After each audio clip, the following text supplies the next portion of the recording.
Ako bato ya mokili baboyi na bango kosunga yo, nkolo mokili ako tinela yo ata ndeke ya pamba pa peso lisungi. Pona yango botela ndeko ya Congo oyo. Maître Pati Joseph Lendo na motema ya mawa pe ya bonzambe oyo azalaka na yango. Mokolo ya Noël akendaki kokuta na ndeko Ngamba Mafutu Simon oyo akenda ntango na le monde entier na kombo ya Sonzo, grand artiste comédien très calme ya groupe Salongo oyo asala mingi pe azalika kosala pona koteya pe kosepelisa bana mboka na mosana ya comédien. Lokola uta asala accident pe akoma na mikratano ebele po moto ya kosunga ye azalite yango wana Maître Pati Joseph Lendo ayaki awa na komina Ngiringiri pona kopesa libota ya Sonzo esengo. Apesa kintaba obozomona ba vivre frais na enveloppe ya tweke na ndenge ya moto aye bate na suka masolo boyoka lokole. Vraiment merci beaucoup. Je remercie Maître Pati na makamno sur asali pona ngai na libota na ngai. En tout cas des souvenirs munene. Souvenirs munene banzamba pambola ye. Na muke oyo azwi akanisi pe ngai na libota na ngai ezali geste munene. Ti biso tobandaki kokola ba vieux na biso e basalaki biso esengo na nzela ya lingomba na bango ya théâtre de chelou. Ya kosenga na bakonzi oyo boye bandeko mosusu mpe nzamba kotutisa mitema na bango solo tosunga ye azwa mwa mutuka na ye moko pour que kotambola na ye ezala mwa moke malamu mpo nsima lobi soko nzambe abengi ye to ya kolakisa bomengo na biso na tombo na ye eza na litomba moko te. Maître Pati Joseph Lendo azali ko mériter soutien mpe mapamboli ya nzambe parce que autaki kosekwisa libota ya Sonzo na bafete ya Noël na mwa esengo apesaki bango ete ya bino terrible. Inaki mabe na cité de Luputa na territoire ya Luilu na province ya Kasai Oriental na cadre ya inauguration ya forage d'eau potable oyo bandeko ya ONG Adir oyo lakisi action pour le développement des infrastructures en milieu rural na présence ya bakonzi ebele tomonaki ministre ya développement rural Philippe Okunji, gouverneur ya Kasai Oriental Alphonse Ngoika Sanji na ba notable ebele ya Luputa na maloba ya coordonnateur ya ONG Adir Dominique Sowa ye mingi akendaki pona kosenga na population nyonso ya Luputa bayeba na ko protéger pe ko batela ouvrage oyo basalile bango kitoko kutu pona ko protéger yango malamu atie comité moko oyo babengi na komo ya SIREP bango ne bakobanda kolandela makambo nyonso basala suivi soki pane zomi bayeba neni na kobongisa kasi mai oyo bozali komona pona kolukeza la bien entretenu bakonzi ya ONG Adir batie mwa monta moko mukie na population bafutaka pona entretien ya forage oyo soki ofuti 50 francs congolais ozana droit ya 20 bidons ya 20 litres otoka mai ndenge olingi sima ya badiscours ndenge na ndenge cérémonie ya inauguration bandi kosalema awa ministre ya développement rural ye moko kati kiteni na titre symbolique bandeko ntongo bafungoli kaka pompe boye botala mai ndenge ezali kobima ya kalite ya kitoko population nyonso batondisami na esengo ya solo misala oyo nyonso esalemi kaka na financement propre ya ONG Adir pe bazwi lisungi ya Église de Jésus-Christ des Saints des Derniers Jours oyo batiaki bango poids montant total ya misala oyo nyonso esali 3,500,000 $,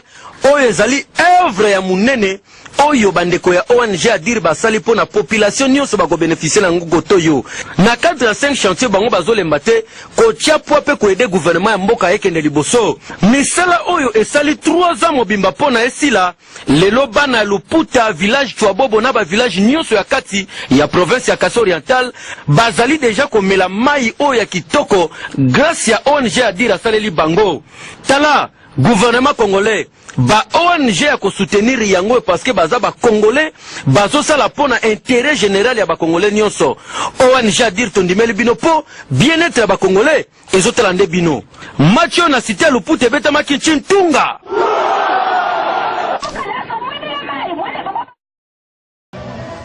Institut du bâtiment et de travaux publics IBTP oyo administration nango pe ba auditoire mususu ezali situé awa na commune ya Ngaliema na avenue de la Montagne soki ozali kosala neti ozali kokende ozone bazali voisin ya cité de l'Oya pe pembeni maison communale ya Ngaliema etongama wana. Tala bâtiment oyo ndenge ezalaki tangu ba garde civile bakomaki kofanda awa tangu IBTP boye bakangaka yango tangu kaka ba exprimaka idée na bango par rapport ya pouvoir ezalaki en place bana IBTP bamonaki école oyo ya kokanga. Tala eta ekomaki tala ndenge ekomaki salite ba raccordement kutu koloba te pelouse mawa wese ezalaki te. Joseph Kabila Kabange ya betika ka tour awa en tant que voisin na bango ya pembeni alobi atala nini ezali kosala ma awa ayokaki pasi mai etondaki na miso tango azongi asengi ke basala eloko basali yango yo bâtiment ya sika tour administrative tala esika ba professeur bakobanda ko travailler tala couloir awa na kati okobule lokola poto auditoire oyo kamwisi biso likolo ba minda nyonso koka ata mwana zobela misu akotanga bien akomona bien po ba lumière eza bien dosé elegi nango ba ingénieur na biso oyo bakobima na République démocratique du Congo bakotanga na malili basal climatisé na ndenge ya kosangana te malili oyo zawa kosala nango masekite libanda décor esalami kitoko groupe électrogène soki courant kei ba instincteur batia yango partout pona ko protéger bâtiment en cas incendie ba doser yango mbala moko musala oyo esalami na fonds propre ya gouvernement ya République démocratique du Congo, c'est-à-dire 2 500 000 $, nde ekoti na kati ya misala oyo bapesaki Beseko pe Beseko exécuté musala grâce à l'entreprise oyo bazwaki na kati ya cérémonie recteur ya IBTP azangaki maloba te mpona ko remercier président de la République na nyonso oyo asali mpona IBTP alobi lokwa avec lo alobaki na Bible atako tu bato bazali kondima Yesu te kasi alobaki que tout ce que je sais na yebi que na bane komona te na moni oyo recteur pe alobaki ezali ke IBTP ezalaki salité ezalaki mabe ekomi propre bakozanga te rendre ascenseur na mokonzi ya mboka longo na gouverneur à ville province ya Kinshasa oyo a meuble pe ba bâtiment oyo ya sika IBTP na bandeko nyonso basali musala main dans la main avec un peu de volonté mboka oyo ekobonga tondimeli susu bakonzi pe tondimeli Joseph Kabila pona œuvre oyo match oyo ezalaki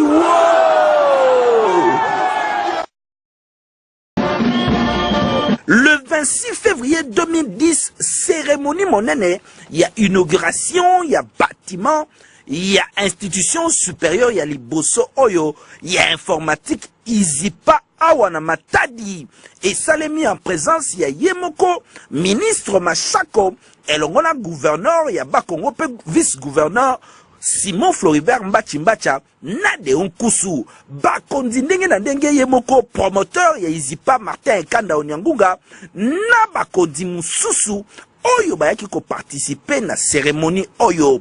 tour à tour na maloba na bango bakondi basepeli na œuvre oyo surtout province ya Bakongo Mbachimbacha alobi clairement soki ezali na moto oyo asepelisie na mandat na na domaine ya enseignement supérieur ezali bongo Izipa a promettre ga ko pesa bango mabele pote batongela bana homme botala bijou oyo ndenge bazali ko visiter awa ba salle déjà équipée pe babiloko nyonso ekosalema avec un partenaire idéologie ndenge ministre Machako Mamba ayaki ko confirmer awa Izipa oyo ya Matadi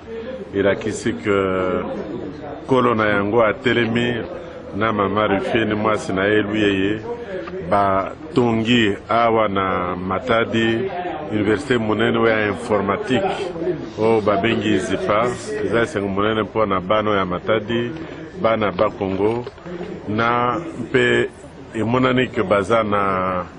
bisaleli o tubengi matériel didactique penzo ya bwanya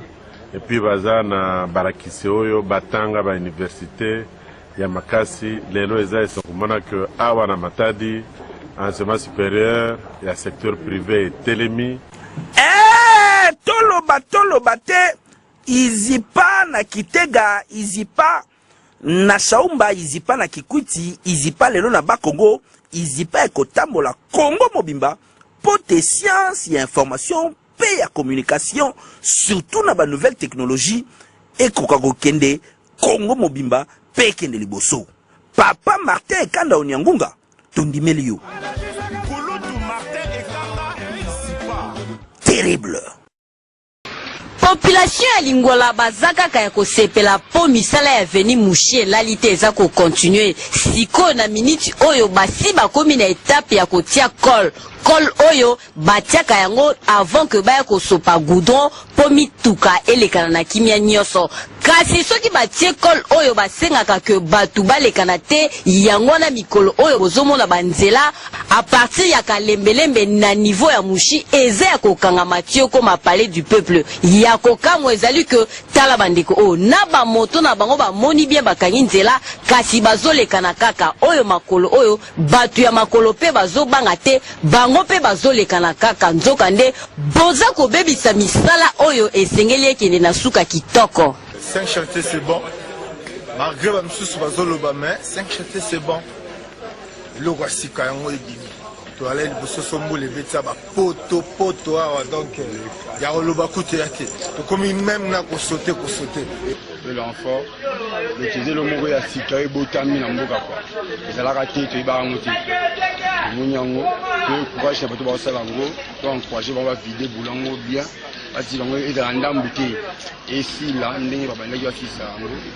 ok non sont tous ces là président pele ba l'équipe batiko sala ngote ma président biso mwana mukie asala biso loko toi toujours na simana e babiki alingwala toi na simana e a 5 chantiers babiki